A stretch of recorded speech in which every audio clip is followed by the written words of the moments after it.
and Diane have put their life into this place, and it is, in my view, amazing to see how this place has developed. And over the years, the program has changed a little bit, and people have come and people have gone.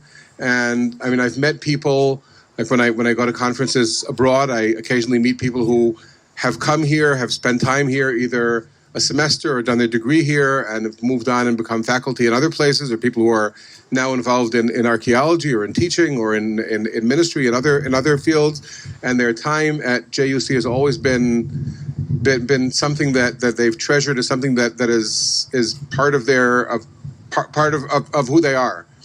And I think that Diane and Paul are part of who they are. They've basically they've basically shaped this place. We're facing a transition.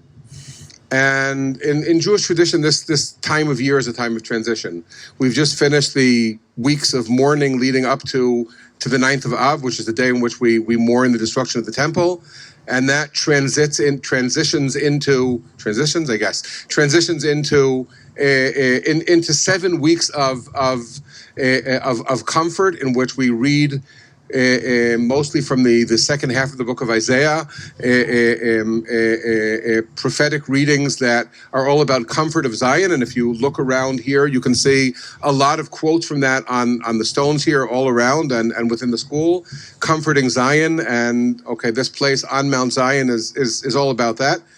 So we're also making a transition, not a transition from destruction, but rather a transition from building up, from what Paul and Diane have built up in this place.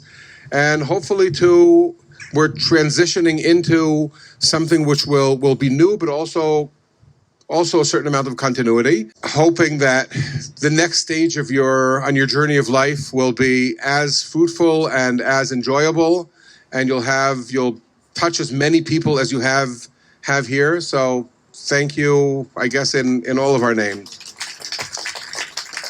An homage for Paul and Diane might well be served with words from the late Rabbi Jonathan Sachs, whom I follow online very, very frequently. And there I found this wonderful word, which I thought is precisely good for this occasion. And there he says, "We achieve greatness by handing over values unto the next generation and empowering them to go and build the future." So this is a kind of greatness that we all saw coming with Paul and Diane. But let me start the real homage with a story which is not often told, but I decided to share the story tonight with you. Hebrew University decided to field a rowing team. Unfortunately, they lose race after race. Even though they practice and practice for hours every day, they never managed to come in any better than dead last.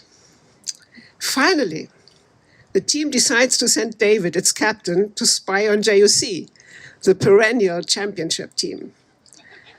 And David schleps off to JUC and hides in the bushes of the River Jordan, where he carefully watches the JUC team at its daily practice. After a week, David returns to Hebrew U. "Well, I figured out their secret," he answered. "What? Tell us, his teammate shouts. "We should have only one guy yelling, the other 8 should row." Dear Paul and Diane, we want to thank you for having turned JUC into, please forgive me to say this, but that is my honest opinion, Israel's Protestant flagship of Christian studies of the Bible and the Holy Land. Under your leadership, students and faculty, board and members and laborers worked faithfully together. In the last 10 years alone, students from 20 countries came to the semester programs, some 80,000 students for the short-term study programs. 90% of MA students received JUC scholarships, and a series of new MA study tracks like the Hebrew Roots of Christianity developed. Some 25 years ago, you took the wheel of JUC. The waters were rough. I still see you standing on the bridge, as it were, mastering the ocean. It was a time of the Intifada. You maneuvered a university with hardly a student left. Patiently, systematically, and faithfully, you turned JUC into what it is today, a thriving university.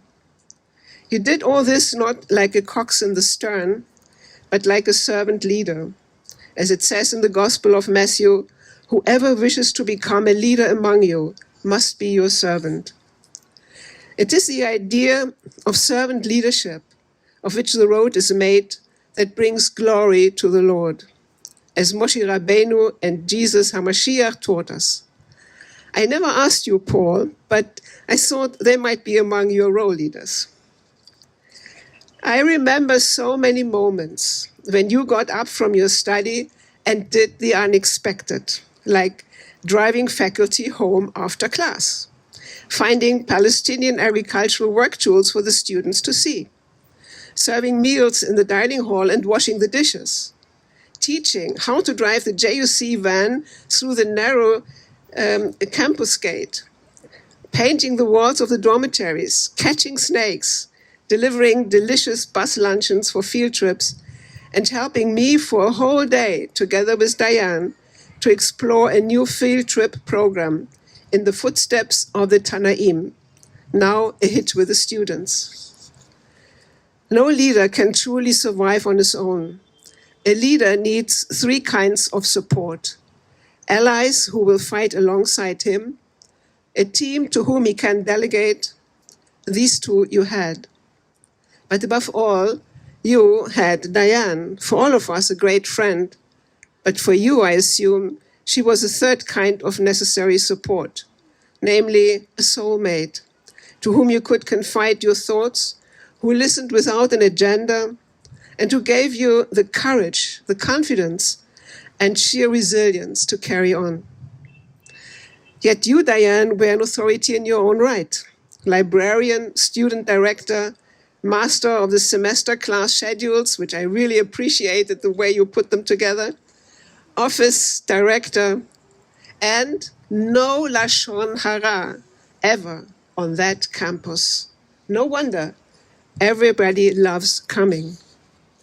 I do not know how you, Paul, did it, but your academic achievements are not less impressive than those for the university. You were able to write more than a dozen books while you were here. The latest one appeared only some 6 months ago.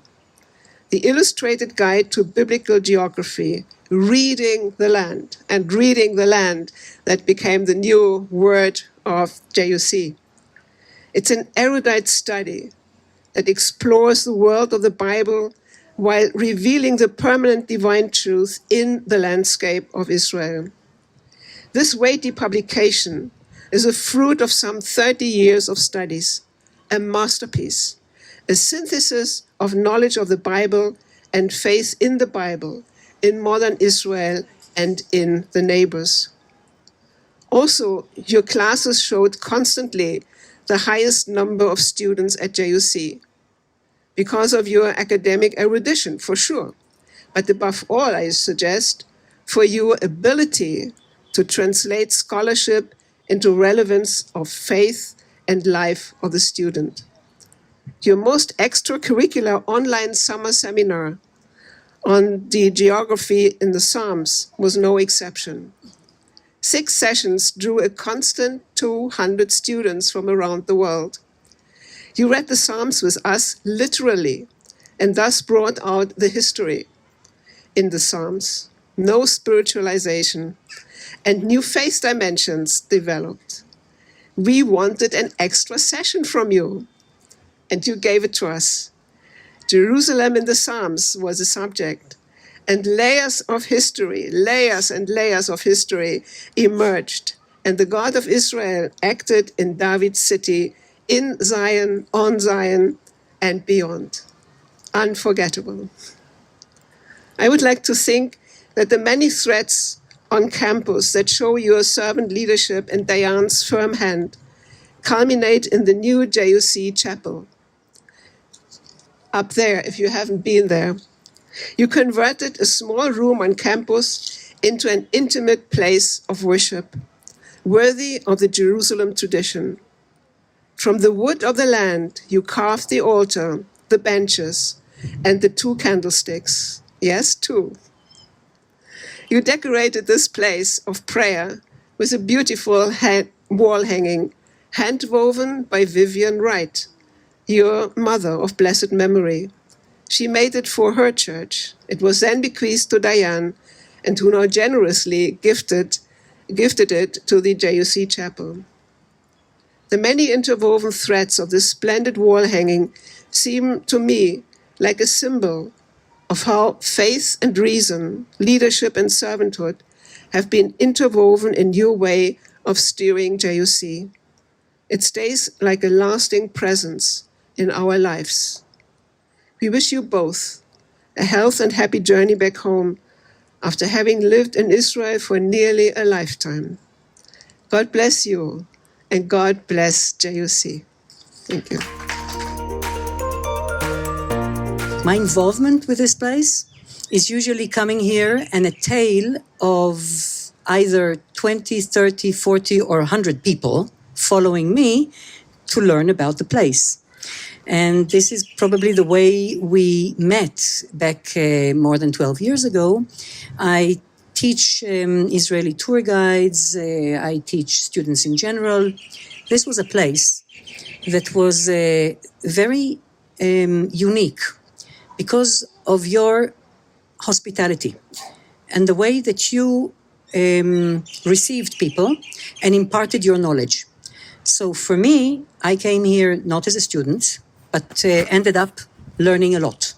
And every time listening to one story or the other. You've been kind enough, Paul, to come to my courses. One time to drive all the way up with us to Nazareth and the Sea of Galilee, to come to Yad Ben Tzvi and speak to the groups. We brought our students to study here with you. So I will say that the perspective of what you gave to local people is that, unlike your students who come from afar, some people who live here think it is trivial to be here, and everything is just trivial because we are just here. And all of a sudden, our people, and it doesn't matter, Arabs or Jews, Christians, Muslims, coming with a sense that they know the place because they're from here, and all of a sudden you pull out a map, and you show geography and hydrology, and then connect it to the verses, and all of a sudden we say, really? Is that here? Was that here all along? So as much as we've studied in our universities, there was something very unique. And the fact that you were so generous in teaching and showing it to us made us go out now again, pull out maps and say, listen, we've got now something to teach you. So I will also mention the books, the amazing books that you wrote. And as you know, each time you came to teach my students, I would pull out the books and say, look, this is really worthwhile. So I do dream really that we will have a launching of the book for the Israeli guides in the near future. I'll just say that really you gave with such generous spirit all these years. And just last time I was here a month and a half ago, we had 400 people registering, and we couldn't because it was Corona. So we had to cut that smaller. So much was given by you in generous spirit, in academic spirit, that when I informed the Ministry of Tourism that unfortunately we're saying goodbye to you, then the ministry has decided to award you with a certificate and allow me to read it. In honor of Dr. Paul Wright, President, Jerusalem University College, it is with great honor that we award you with this certificate of appreciation. This honor is bestowed upon you after having served for more than 20 years at the prestigious institution of Jerusalem University College. Thousands of Israelis were privileged to visit the college and its grounds, listen to your in-depth explanations, and enjoy your hospitality. You are an ultimate example of combining knowledge, research, education, and love of our country. We thank you for all you stand for and have done. We wish you success in any new endeavors you undertake in the future as you return to your second homeland. Ministry of Tourism, Director General Amira Levy.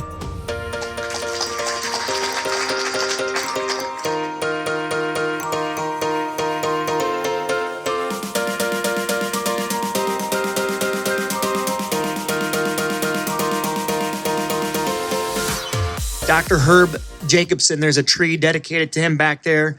Herb is a longtime friend of Paul's, and they have served together for many, many years here at JUC. So this is Herb's words, not mine. But here's what he says. Dear Paul, we've come a long way together at Jerusalem University College. Yet it seems as though it all started just a few years ago, yesterday maybe. It has been 24 years for you and your family. You have earned your retirement and then some. Just the same, I wish there were unlimited days ahead for you to continue serving JUC. Each year, the Lord has blessed you in the school with his mercy and his grace. Watching the unfolding of these blessings has been wonderful for me and the board of directors and countless number of students and friends that have come through the gate. Many of you are here this evening. Today, you're surrounded, Paul and Diane, by several of these friends that you've known, and there's hundreds of others that wish they could be here. Thank you, both of you, for all that you've done in the lives of those connected to JUC. Were I with you, I would likely ask each one of the people here to tell a story of their experience with you, and then describe in one word what you mean to them. Paul, for someone with as much history as you have had with JUC, there would be as many words as there are people. Your influence, Paul, is profound. One word would not prove adequate. Let's try a few on for size. You trust in God. You're patient. You walk the walk. You live the book. You're trustworthy, faithful, loving, kind, diligent, thorough. And how are these for starters? And then add scholarly, excellent administrator, family man, open, inviting. The list can go on. One person recently shared with me, though, the word resolved. It is a word I like.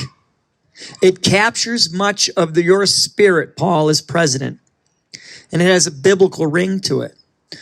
Can one truly trust in the Lord with all one's heart, soul, and mind and love one's neighbor effectively without being resolved to do so? In thinking through a few of the circumstances you have witnessed during your tenure, many were troublesome. Indeed, in the beginning, the Intifada was a disturbing time. We were at the brink of financial collapse. And then in only a few years, we paid off all our debts and we built a hedge against a potentially similar experience in the future. Paul, your leadership helped shepherd us through the lean years as well as healthier ones. You were resolved, alongside Diane, that the school should and would survive. It did. And in the process, Paul and Diane, you both defended the vision of your mentors and friends, Dr. G. Douglas Young and Snook Young, and that vision became your mission, to have a school dedicated to Christian higher education, where the land carries biblical and theological significance. You entered a work where there were many voices calling for you to lead one way or another. You negotiated with people from various religious, cultural, and political backgrounds. You dealt with colleagues, staff, students, vendors, and you listened to each one. And in the end, you continued to remain true to the mission. You were focused on being resolved. You often sacrificed yourself for that mission time and time again, as when a faculty member became unable to teach or fulfill a course, you simply took on that responsibility to teach the course. So the mission of the school would go on. Dedication is part of being resolved. The last 2 years, Paul and Diane, you both know, have been enormous illustrations of your dedication. Neither you nor Diane traveled outside the country as you would normally have done. This meant foregoing time with your family during a pandemic. You remained at your post at great personal sacrifice. We all saw it and are grateful. Even though we wish things could have been different, you stayed and remained resolved. Paul, you're going to hear many comments today on your scholarship, your administrative skill, your faith, your character. I chose the word resolve and indicated. It had a biblical ring to it. Consider the words from James. Humble yourselves before the Lord, and he will lift you up.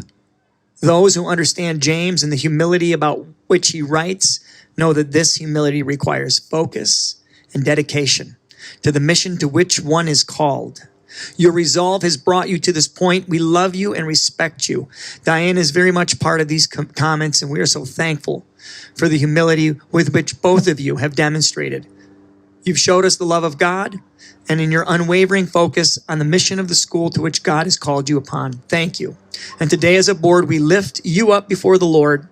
We hope you take time to reflect with joy on the accomplishments that you have brought this far.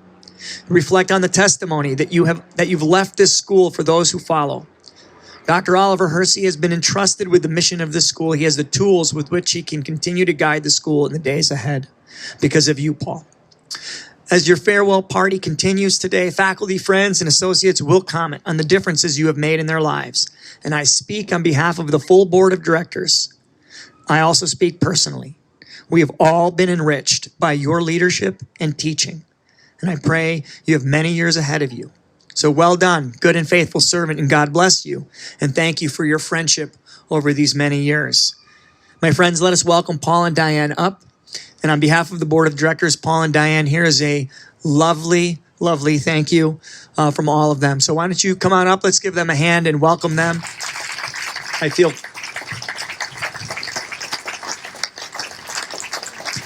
it is a joy and a privilege to be able to walk in your footsteps. You have left large ones for me to follow in.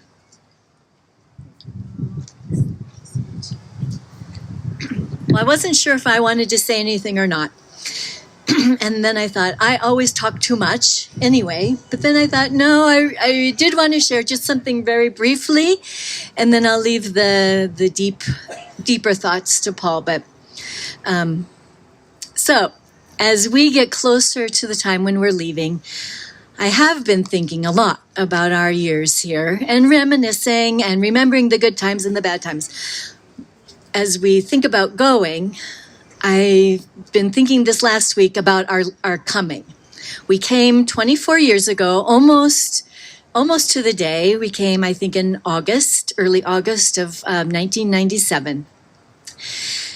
And I remember walking through that gate with our 8-year-old son, our 11-year-old daughter, and I looked around and, this did not look familiar to me. I looked around. It looked strange, foreign, a little bit scary, I will admit. I wasn't sure I knew what I was getting into. And it was a challenge, I will admit. But through God's graciousness and his deep love for us, he provided us with a church family who have encouraged us, who have prayed for us. He provided us with friends who have shared meals with us, who have played games with us. I am a loving game player, and who have laughed and cried with us. He's provided us with wonderful co-workers and colleagues, and I'm looking at a lot of them here, who have walked alongside of us through good times and bad times, and who have very much been so impactful in our lives and in making this place what it is today. And finally, but not least of all, he gave us students. And I tell everyone the hardest part of this last year has been that there have been hardly any students. The students have been our life in many ways. They've energized us. They've inspired us. They've frustrated us every so often, and they've kept us very young. At least I think so. And as a result of all of you, this has become home. This is our home. We're not really going home. We're leaving home. And so I think now about walking out that gate, and I think when we get to where we're going, it will look a little strange. It will look a little foreign. It may not be very familiar to us. And so what I want to say is we're not leaving our home, our family. We'll take you with us, for sure. But I'm not saying goodbye tonight. I'm saying until we meet again.